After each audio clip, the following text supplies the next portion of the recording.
Buenas noches, ¿cómo les va? Bienvenidos a todos ustedes. Arrancamos otro programa de Quiero que me expliquen en la versión 2016, donde intentamos tener media horita para charlar con alguien que nos interese mucho. En este caso, una visita de lujo, la tenemos a Margarita Stolbizer, una de las grandes protagonistas de este tiempo político, de este año. En la tapa de la revista Gente va a estar seguro, Margarita. No, fuera de broma, gracias por venir, Margarita. Gracias, Tato, por la invitación. Porque yo no sé si vos imaginabas hacia fin del año pasado que ibas a tener tanto espacio en la discusión pública en estas horas. No, claro que no, cuenta, porque ¿no? además a mí me costó incluso recuperarme del resultado electoral. Sí, el que resultado fue electoral peor fue de lo que vos malo, esperabas. claro, fue malo, me costó. Y ahora me pasa algo muy raro, que recibo tanto apoyo de la gente, mucha demanda, a seguir haciendo, a no bajar los brazos. Y yo creo que tiene que ver no solo con el espacio de denuncia que algunos me reclaman, ¿no? Y que yo me resisto a que esa sea la única identidad. La verdad es que a mí me gusta trabajar con las cosas positivas, Sí. Lo hago en el Congreso, con proyectos, con eventos, me gusta ayudar a capacitar a la gente. También siento que hay como la necesidad de fortalecer un espacio intermedio, que la gente está conforme y con una buena expectativa respecto de este nuevo espacio de convivencia que inauguró este gobierno. Yo si algo le reconozco a este gobierno es que ha cambiado el clima de convivencia. Totalmente. En el Congreso se ha visto en estos días, ellos tienen necesidad de construir una mayoría, pero bueno, lo han hecho a partir de discutir, de aceptar las diversidades. Claro, veníamos de un tiempo donde el protagonismo era exclusivo del oficialismo y el opositor estaba reducido al griterío para la denuncia. Y era a las patadas nada más. En cambio ahora no. Y entonces yo creo que lo que muchos argentinos están esperando es que uno coopere con el gobierno, pero que no le diga que sí a todo. Claro. También al gobierno de Macri hay que ponerle límites, hay que controlarlo. Entonces creo que quienes estamos en ese espacio intermedio, hoy representamos a una franja muy importante de la sociedad, que lo que quiere es mirar para hacia adelante con un terreno más firme, con un marco de convivencia, de respeto y obviamente con la vigencia de un sistema judicial independiente que no tenga que esperar 15 años, sino que en realidad actúe sobre la marcha. ¿Quiénes son esos espacios de intermedio? ¿Ustedes, Sergio Massa, Urtubey? Claro. ¿Quién está ahí? Y yo digo, para definir ese espacio somos los que no estamos en el gobierno de Cambiemos, pero tampoco estamos con la cámpora tirándole piedras al gobierno para que fracase. O sea, los que quedan afuera de la grieta. Es un espacio amplio, manera, claro, ¿no? es un espacio amplio, yo creo. Sobre todo los que no están en el gobierno. O sea, a mí me interesa cooperar y cuando puedo lo hago, pero cooperar es marcar diferencias también. Es decir, Sí. bueno, miren, acá se están equivocando. El ejemplo más claro es que apoyaste el voto para el pago de los fondos buitres, pero estás en contra del intento del gobierno por cambiar de ganancias a su manera. Claro, o lo hice en la oportunidad de los decretos para designar los miembros en la Corte, por ejemplo. Ese era un error clarísimo al que había que explotarse. Y también tengo hoy una mirada crítica respecto del contexto social. Estamos con una situación social difícil, hay desempleos, hay pérdida del poder adquisitivo del salario, la situación de los jubilados es muy pero muy crítica. Y yo no veo que el gobierno esté tomando esto con la urgencia que tiene que tomarlo. En cambio, le ha dado prioridad a otras decisiones y como que viene postergando el tratamiento de ganancias en el punto en que se está reclamando. Entonces, ahí me parece que está. Ahora, lo que hemos hecho, que digamos lo compartimos bastante con Massa en este tiempo, bueno, nos hemos reunido con todas las centrales sindicales, que creo que hay que marcar el gesto de unidad. Las 5 centrales sindicales que venían boxeadas durante todos los últimos años, hoy están dando un gesto de unidad muy importante. Vinieron todos juntos al Congreso. Y mostrando además un nivel de comprensión que realmente ha sorprendido. Claro. Todos imaginábamos que iban a estar tirando piedra del primer día y no es así para nada. Claro, vienen, tienen su posición crítica, sí, defienden sus intereses, pero la verdad, entonces hicimos una reunión en el Congreso. Fue muy importante, primero por las presencias y después por la agenda. Una agenda de urgencia y una agenda futuro. Por ejemplo, estamos trabajando con el tema de la modificación del impuesto a las ganancias, pero también sabemos que eso tiene que ser una discusión en el marco de una reforma tributaria más amplia. Nuestro sistema impositivo no resiste más parches y hay que realmente producir un cambio para que efectivamente paguen más los que más ganan o más tienen. O sea, vos percibís una falta de sensibilidad O sea, en las medidas macro da la sensación de que están acomodando el desastre económico que dejó el kirchnerismo, en eso estamos de acuerdo, pero falta una línea fina para proteger a los más débiles. Y eso se nota en la definición de las prioridades. Claro. Yo tuve oportunidad de discutirlo con el ministro de Energía. El ministro de Energía anunció una quita de las retenciones a las empresas megamineras que se llevan la plata al exterior en los mismos días en que estaba anunciando el aumento de tarifas, ¿no? Entonces yo digo, bueno, el aumento de tarifas, ¿por qué no lo hicieron de una manera más gradual? ¿Por qué no esperaron para hacer el tema de la quita de las retenciones? Yo estoy en desacuerdo total, incluso yo estoy en desacuerdo con que se le mantengan los beneficios fiscales que les dio el gobierno anterior. El gobierno anterior ya le dio muchísimo a las megamineras. Sí. Bueno, estos le siguen dando cada vez más. Ahora, ¿había necesidad de hacer eso en este momento? Claro, tan rápido, porque una cosa primero y no esperar 260 millones de dólares. Y la verdad, ¿cuántas cosas se pueden hacer con eso? Porque yo tampoco estoy de acuerdo, por eso hemos encontrado que ese espacio intermedio puede discutir con bastante racionalidad el tema del impuesto, porque tampoco hay que desfinanciar al Estado. Yo no creo en un Estado que no cobre impuestos. Ahora, yo te escucho hablar a vos, a Massa, a Urtubey, a tantos otros, a la gente de Cambiemos, del gobierno, y digo, bueno, la verdad que hay a los sindicatos, no tanto a los empresarios, pero sí a los sindicatos, y vos decís, bueno, hay mucha gente que está teniendo una actitud sumamente democrática, civilizada, y uno dice, ¿cuántas de las peleas que estuvimos viendo y de las que sufrimos los últimos 12 años eran reales y cuántas eran artificiales? Evidentemente nos peleábamos, ya nadie sabía bien por qué. Sí, y yo creo que tiene mucho que ver con el clima que el propio gobierno instala. Es muy difícil pedir que los de abajo no hagan lo que hacen los de arriba, claro, ¿no? Y esto tiene que ver en general con el clima de confrontación, de descalificación. Cuando Cristina Fernández Kirchner era presidenta, agarraba el micrófono de la cadena nacional y siempre era para tirar en contra de los opositores, descalificar al que pensaba distinto. Y bueno, yo sigo pensando que la diversidad nos enriquece y que el consenso y el disenso nos enriquecen también. En cambio, ellos desconocían al que pensaba distinto, ese quedaba fuera de la discusión. Y hoy me parece que hay un marco de respeto, de convivencia, y eso creo que es lo que es bueno y lo que necesitamos, ¿no? Ahora ya enseguida vamos a hablar con Margarita de Cristina y su vuelta sin devolución, porque volvió pero no devolvió de alguna manera. Pero me interesa preguntarte ¿qué aprendiste de los 12 años del kirchnerismo, siendo una de las que fue retada y maltratada y agredida? ¿Qué se aprende de esa situación? ¿Qué cosa hubieras hecho distinta de lo que hiciste?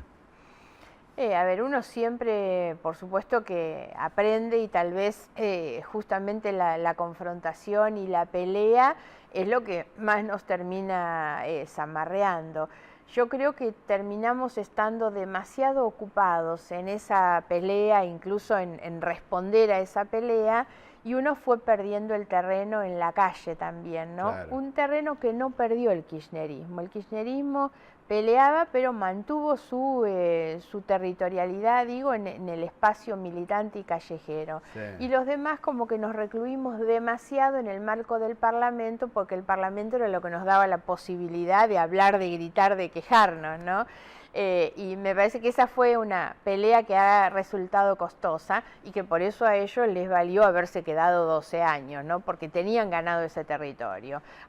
Y todavía hoy cuesta que mucha gente se dé cuenta de lo que hicieron, que a mí es lo que más me enoja, es la hipocresía del relato, ¿no? Sí. Porque esto de disfrazarse de la gran épica y a hablar de los derechos humanos y de una cantidad de cosas, para robar como han robado, a mí me enojan mucho esas cosas, ¿no? ¿Y por qué funcionó?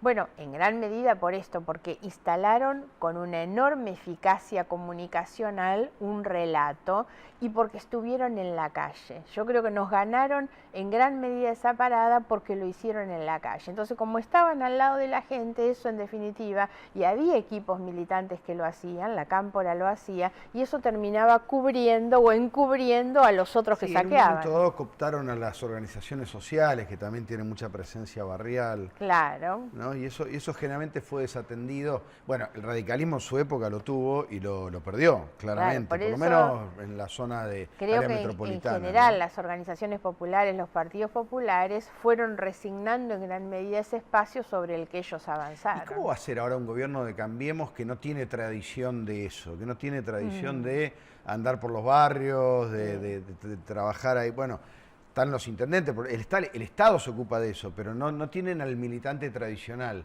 ¿Te imaginas que va a ser distinto?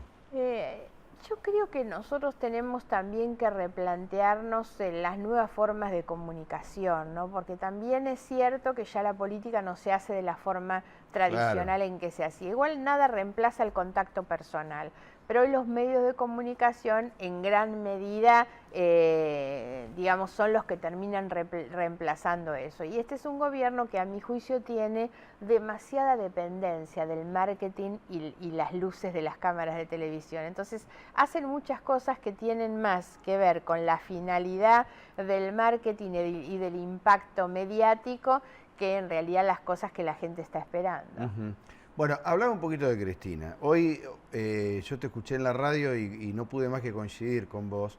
A ver, hoy Cristina fue a declarar, no declaró, se negó a declarar, un dato clave, en una de las 4 causas que la tiene en la mira, en la más frágil, que es la causa por el dólar futuro, indagada por Claudio Bonadío.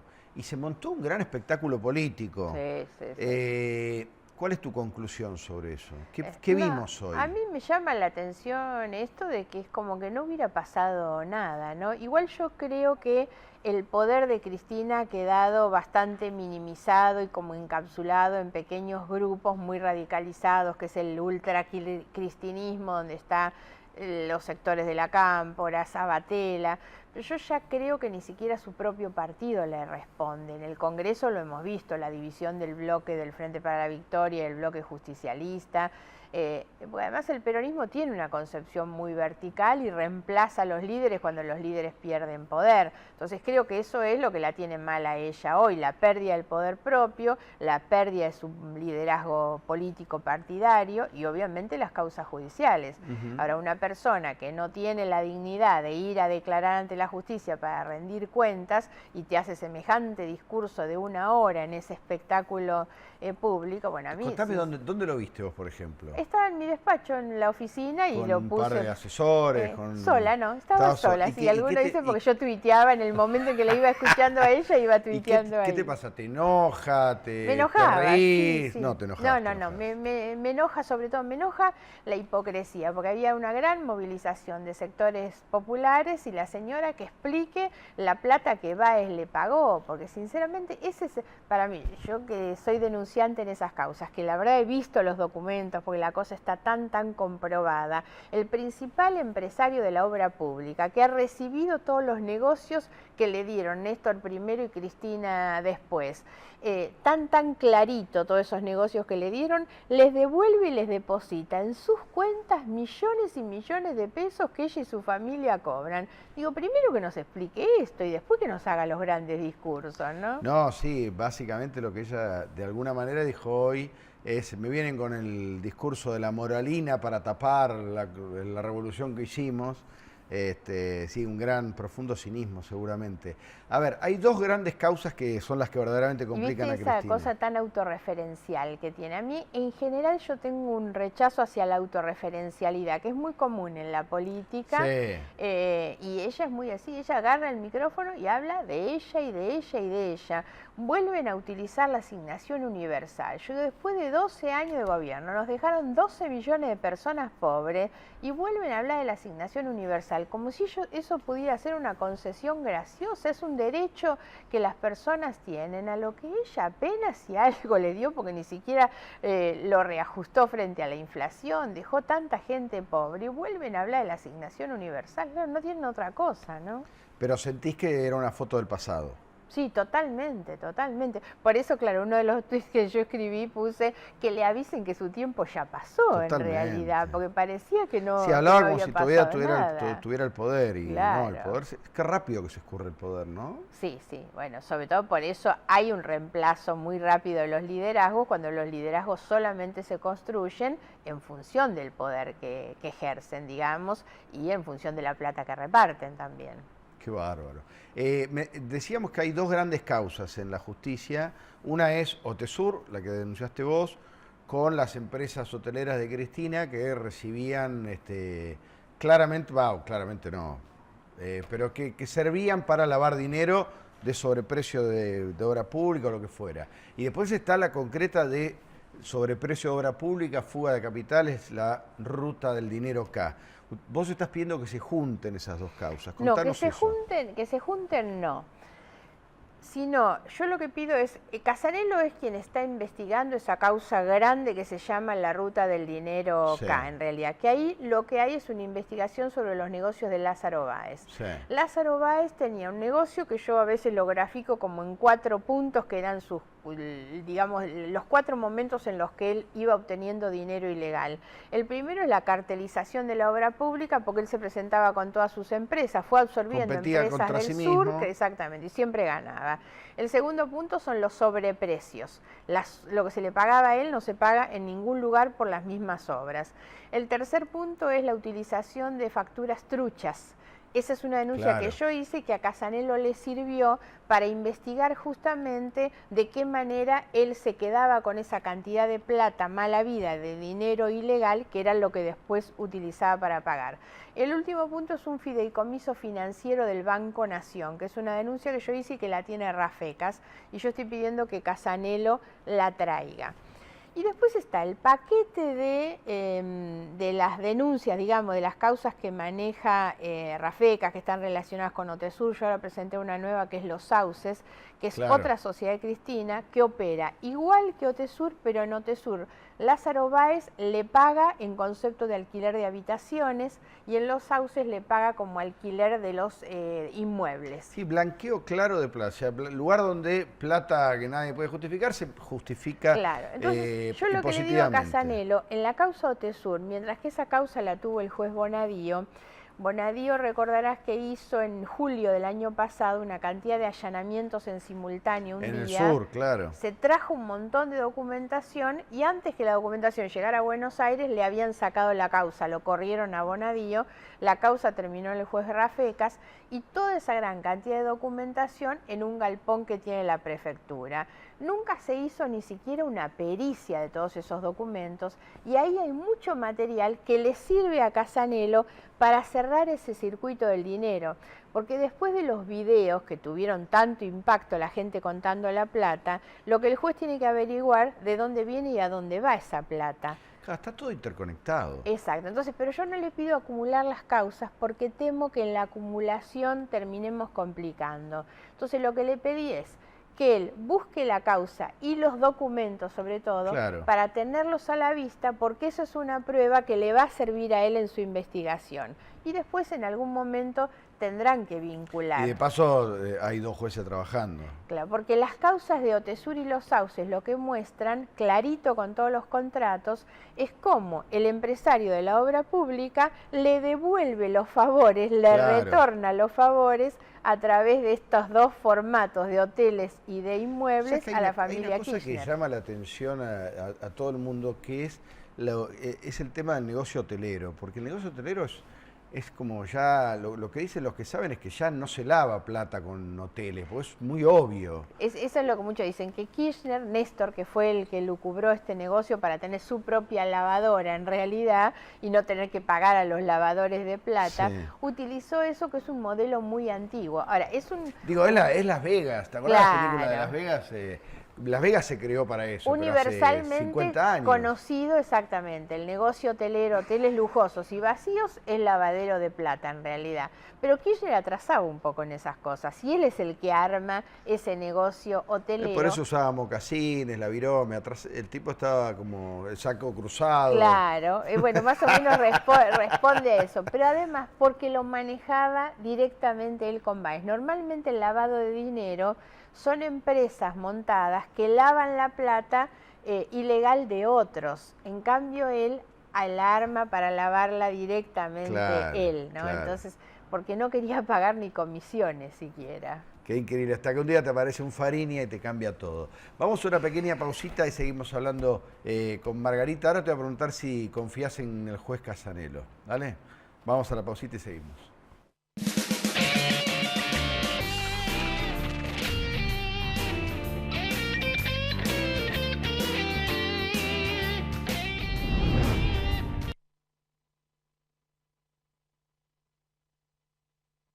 Cámbiate a Ospose Integral.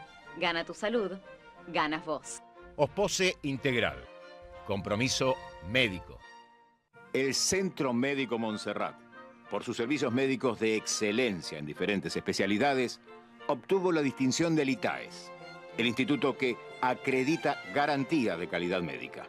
Centro Médico Montserrat, un nivel superior en salud. La corrupción mata, empobrece, denigra, intoxica, desampara, excluye, contamina y nos afecta a todos. Los argentinos, para volver a creer en la política, necesitamos gobiernos transparentes. Para ello es imperioso contar con organismos de control con los instrumentos adecuados y el fundamental respeto de las autoridades. Desde APOC trabajamos todos los días del año para un país justo e igualitario.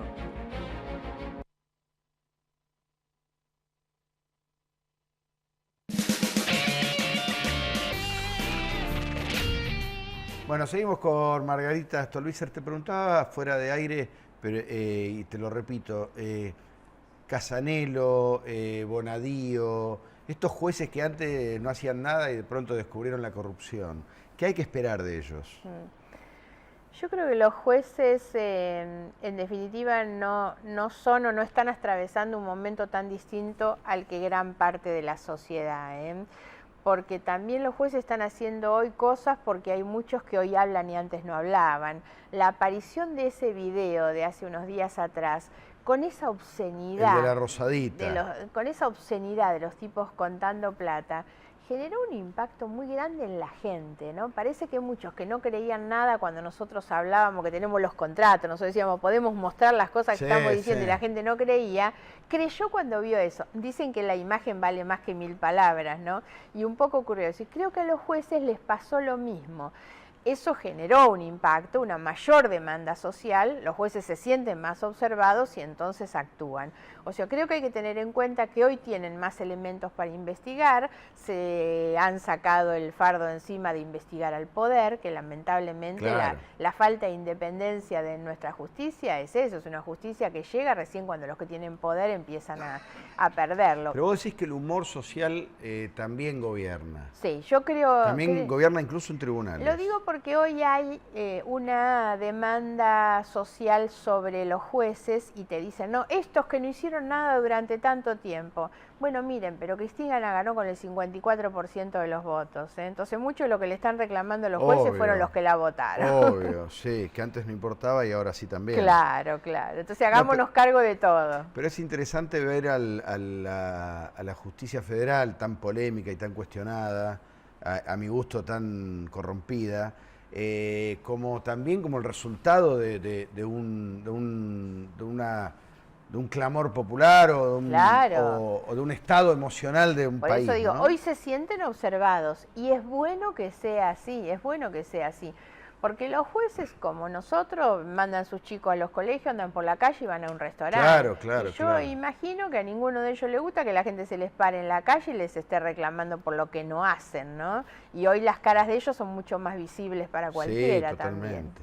¿Qué esperás para este año, para lo más o menos inmediato? El año empezó más tenso de lo que yo pensaba. Sinceramente creí que íbamos a estar en un clima mucho más tranquilo y no sé si tiene que ver con la realidad social de la que hablábamos, si tiene que ver con las causas judiciales, pero hay todavía como un clima de tensión. Me da la impresión que el gobierno no está reaccionando rápidamente frente a todas esas cosas. Yo espero, por supuesto, que tal cual se ha comprometido en el segundo semestre, empecemos a descomprimir algunas cuestiones, sobre todo el tema de la inflación, que se vaya resolviendo algunos de los temas vinculados con el salario, el poder adquisitivo, porque eso naturalmente cuando la gente tiene alguna tranquilidad tiende también a descomprimir otras tensiones. Así que sería esperable, digamos, que tuviéramos eso. Y por otro lado, creo que es un buen año, no siendo un año electoral, para que quienes estamos en la política nos preparemos. Yo creo que siempre que cada momento es bueno para que uno intente mejorar en lo que hace. Entonces, bueno, este es un año para prepararnos, capacitarnos, trabajar mucho en el Congreso. Yo confío que es un buen año para el Congreso, que el equilibrio que el Congreso tiene es bueno y saludable porque eso obliga a construir una ley consensos. así de las que andan dando vueltas, sea tuya o de otros, que quisieras que salga este año. Bueno, la primera que tenemos ahora, mañana va a estar Adrián Pérez como creo que secretario de Reforma Política. No, pero él es secretario de Reforma Política, pero mañana viene por la Ley de Acceso a la Información Pública. Buenísimo. Esa yo diría que si tuviera que decir cuál es la primera ley que me gusta es esa, y obvio que después vienen todos los temas sociales, despidos, impuestos a las ganancias y demás, ¿no? Está muy bien. ¿Por qué te buscan trabajo todo el tiempo? ¿Será que, ¿no? que quieren que me vaya del trabajo que tengo entonces, no? Es increíble porque te candidatearon para la corte, tú dices, no, tiene que ser procuradora, no, tiene que estar a cargo de la Oficina Anticorrupción. Claro. ¿No te gusta tu trabajo? Y yo estoy viendo dónde estoy, sí, a mí me gusta lo que estoy haciendo y bueno, además creo que uno tiene que estar en el lugar donde la gente lo puso. Yo tuve, como te dije antes, un mal resultado electoral, entonces creo que tengo que estar en ese espacio que represento de una oposición cooperativa. Está buenísimo el lugar donde estás, de verdad.